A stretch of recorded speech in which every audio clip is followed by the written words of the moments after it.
1874, año de la primera exposición impresionista en la ciudad de París, marca el comienzo del arte moderno. En esa famosa exposición, algunos de los que serán los más célebres impresionistas, como Monet, Degas, Renoir, rechazan completamente la retórica, es decir, la sistematización de una serie de reglas académicas que obligaban a los pintores a trabajar de determinado modo.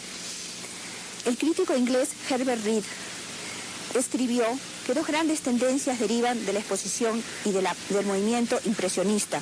Una sería la construcción del cuadro y otra la modulación.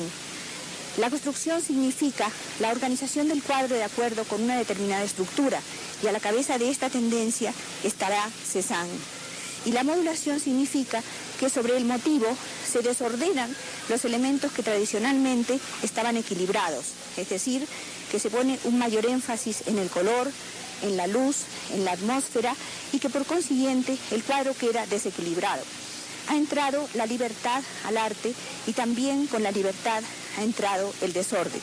Hay un énfasis visual que capitaliza completamente la superficie del cuadro.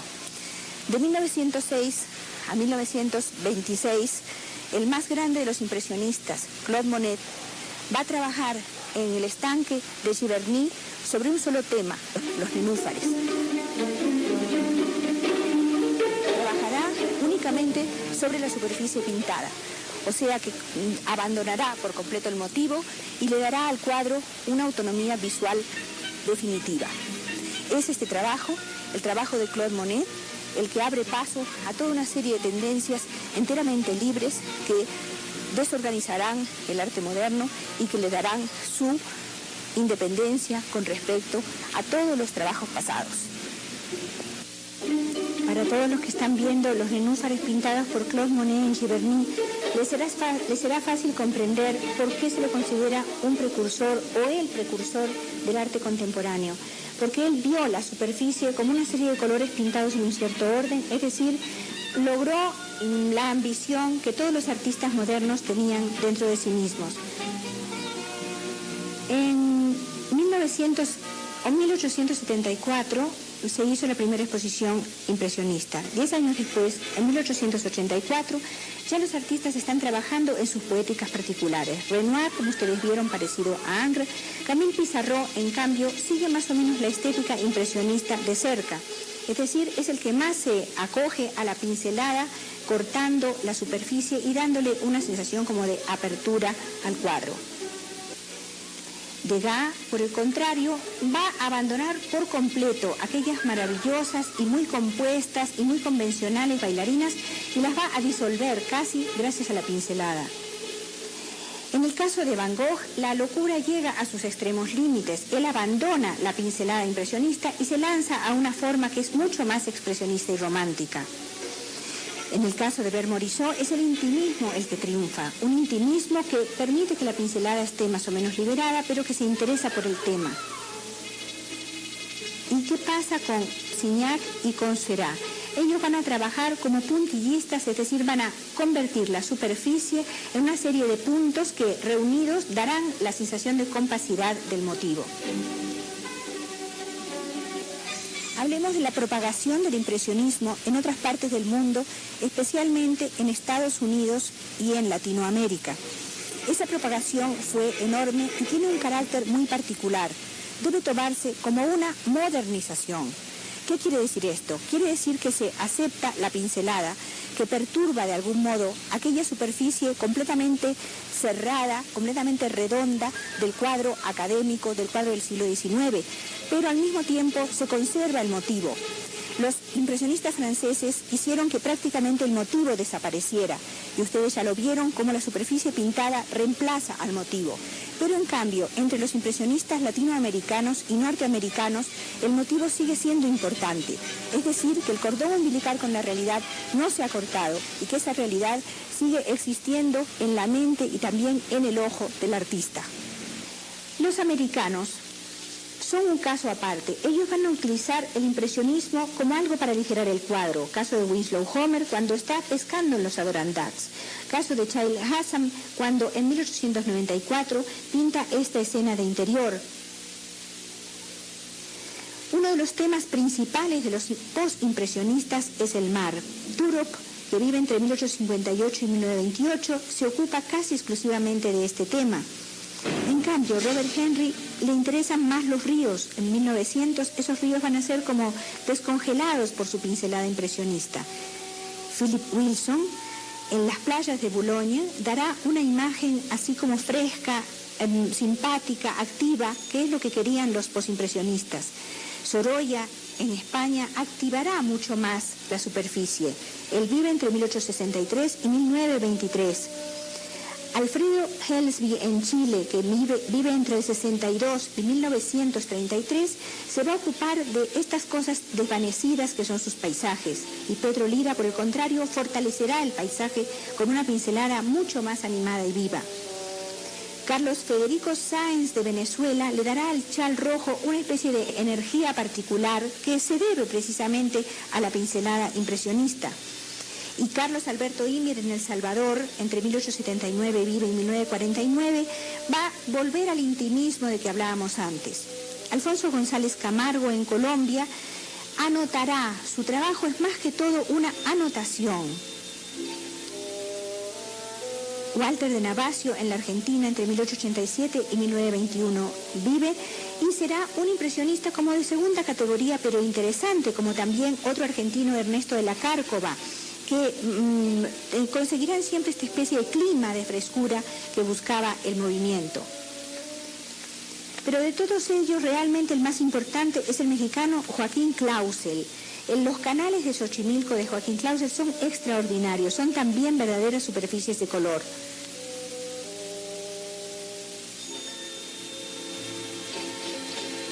La norteamericana America Satt, en 1914, recuerda aquella vieja asociación con los impresionistas y fíjense ustedes el fondo como es de amplio.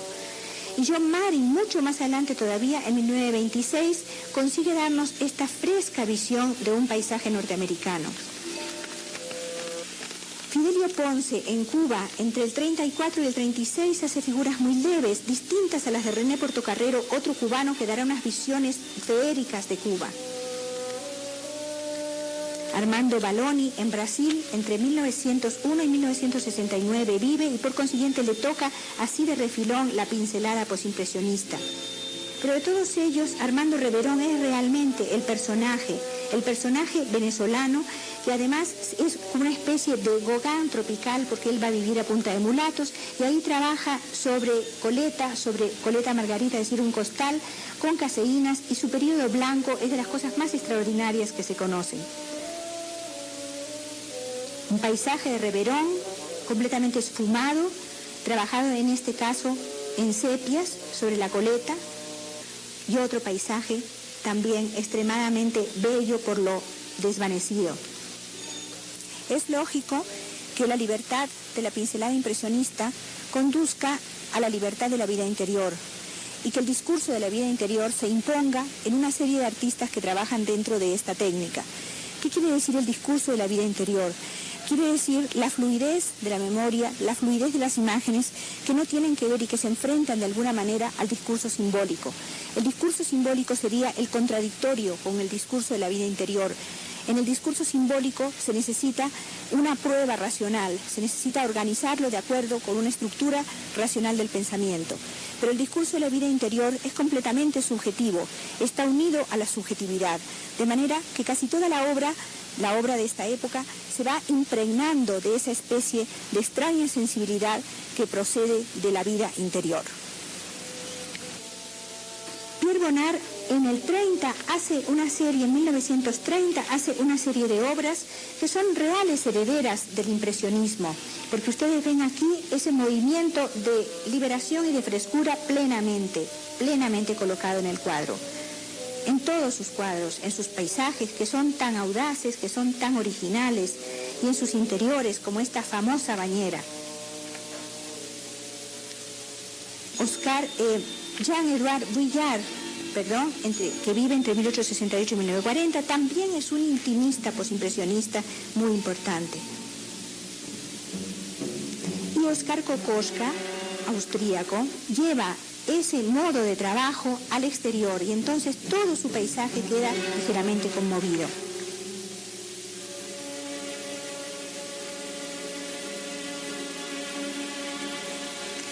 Los americanos, Maurice Prendergast, va a dar un impresionismo muy original, de pequeñas manchas, como ustedes ven, que salpican todo el cuadro.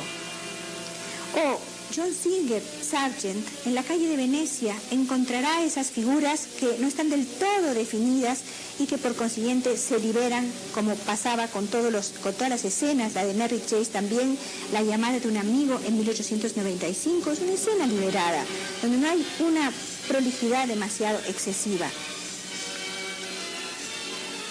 George Bellow, en 1909, da una idea desvanecida de la ciudad, y en ese desvanecimiento consiste la introducción de lo moderno. Y también ocupándose de la ciudad, Chael Hassam, en 1917, pone a funcionar la ciudad. La ciudad está llena de banderas y la vivacidad de la escena es muy notoria. Claro que Andrés de Santa María es para nosotros en la década de los 30, para los colombianos, el pintor que reúne las dos cosas, el impresionismo y el expresionismo. Su obra es de una extraordinaria fuerza cromática que le viene del impresionismo, pero también de una capacidad deformante que le viene del expresionismo. Ambas cosas se aunan en su obra. Todo lo contrario, lo que podría ser Miguel Diomedes, un argentino que en la década del 40 hace algo totalmente suave y nada de esa cosa encendida de Santa María. Pedro Figari, entre el 25 y el 35, ya les dije, trabaja con una cantidad de temas como de memoria, temas de su ciudad, temas de lo que ocurría en la supuesta colonia en la cual él se reinstala. Lo que importa, claro, siempre es la técnica, esta manera de colocar el color. El color está puesto por zonas, vivamente encendido, dándose un color con el otro, de manera que el cuadro entra en un carnaval. Otras de las escenas típicas son las de los interiores de las casas coloniales. Por supuesto, él no las conoció ni las vivió, sino que las imagina.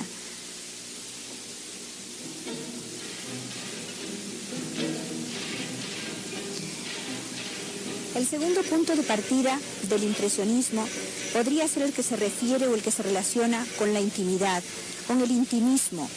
Los jefes del intimismo son dos grandes artistas, Bonnard y Vuillard, dos grandes artistas franceses. Ellos no están solos, ellos corresponden con una serie de cosas que ocurrieron en la literatura y también en la filosofía a comienzos del siglo en Francia. Ellos tienen mucho que ver con Marcel Proust. Ellos tienen que ver con la búsqueda del tiempo perdido, es decir, con una búsqueda que está dentro de la memoria mucho más que dentro de la realidad y que está inmersa también en una gran poesía y que corresponde a los pensamientos, a las ideas, a los conceptos que el hombre puede desarrollar dentro también de su vida privada. Y no se puede de ninguna manera olvidar a Henri Bergson. Henri Bergson, los estados simultáneos de la conciencia, aunque no sean aceptados como una especie de filosofía práctica por los artistas, están sin embargo en el ambiente. Ese ambiente es creado, esa atmósfera es creada pues por Marcel Proust, por Henri Bergson, y es aceptada por algunos artistas. Estos artistas, repito, que están en la cúspide son Bonnard y Vuillard. El campo de color de Henri Matisse no se ve en ninguna parte tan claramente como en el estudio rojo, que es una de las maravillas del siglo XX. Aunque también los campos de color están presentes en las odaliscas, por ejemplo, ese pantalón es un campo de color, es decir, es un color completamente recortado. Ustedes ven de pronto funcionar un rojo, funcionar un azul. Esto es lo que llamamos el campo de color. A través del arabesco, él reúne los campos de colores, de modo que color y arabesco serían los dos elementos fundamentales de la obra de Matisse, que ligamos, desde luego arbitrariamente, con la obra de Amelia Peláez, quien en la década de los 60, ella es cubana, va a trabajar con esa misma idea de campo de color recortado y también de arabesco. Su espléndido trabajo se acerca a la herrería cubana, pero de todas maneras es una matisiana. También es un matisiano Milton Avery, un americano que en la década de los 50 sigue recortando los colores y dándoles esa especie de nitidez que quería Matisse. Y un último matisiano sería Stephen Pace, que en 1966 nos recuerda que Matisse no ha muerto, porque son los mismos campos de color y también los mismos colores.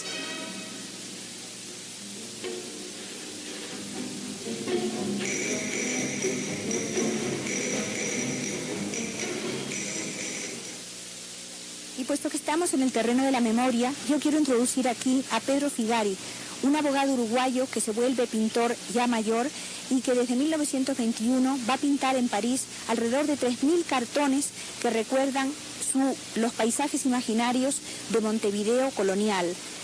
Él los enmarca en dos cosas. Uno, que es su propia memoria, es decir, es un trabajo hecho completamente con la imaginación y no sobre la base de la realidad que no conoció. Y otro, sobre un cuadro plástico determinado, que es la horizontal de la Pampa. Esa horizontal que mucho más tarde el poeta Ezequiel Martínez Estrada definirá como anhelosa llanura desmaterializada, fantasma de este mundo que el mundo me escondía. Este trabajo de Figari, pues, lo encajamos dentro de la pintura de memoria y dentro de la pintura intimista. La pincelada, el toque, hablemos del toque, el toque del Dr. Atler, un mexicano que en 1924 nos libera el paisaje gracias al toque impresionista.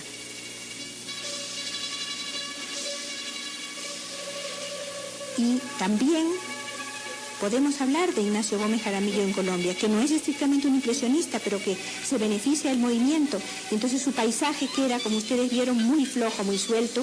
Lo mismo que pasa con el paisaje de Émile Carr del Canadá, 1939. Y lo mismo que ocurre con el paisaje de Raúl Elas Reyes en El Salvador. O con otro paisaje mucho más moderno de Rosa Hausler en Puerto Rico, pintado en los años 70. Todo se beneficia del impresionismo.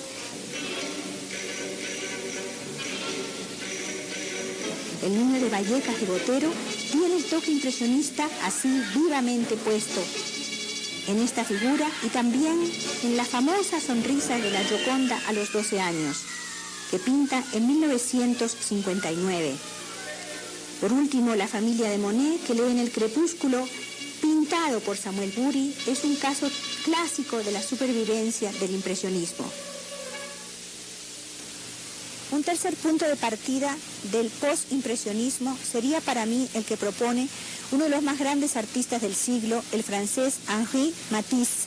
Es en realidad un anti-impresionismo. Él batalla y él lucha contra el puntillismo de Seurat y Signac. Él lucha contra la división de la pincelada y propone lo que va a llamarse más tarde un campo de color. Ese campo de color es completamente sensual y está lleno de confianza en el color mismo. Matisse dice: un azul frío puede darme el otoño. De tal manera que la pintura de Matisse está completamente vinculada con el color. Le da el mayor énfasis al color y le da la mayor fe a todo ese campo que más tarde va a ser trabajado por los expresionistas norteamericanos, pero eso será otra historia. Desde 1874 hasta ahora hemos superado ampliamente el siglo. Y sin embargo, el toque impresionista no ha desaparecido de la posibilidad de los pintores. Al contrario, está ahí casi siempre presente como algo que expresa la felicidad, que expresa la libertad. Esa pincelada disgregadora, libre, suelta, reaparece de pronto en pintores contemporáneos, como puede ser el caso del colombiano Fernando Botero o como puede ser el caso de la familia Monet pintada por el europeo Bury. Y siempre está ahí la pincelada impresionista, aquella pincelada que nos enseñó, antes que cualquier otra cosa, la felicidad.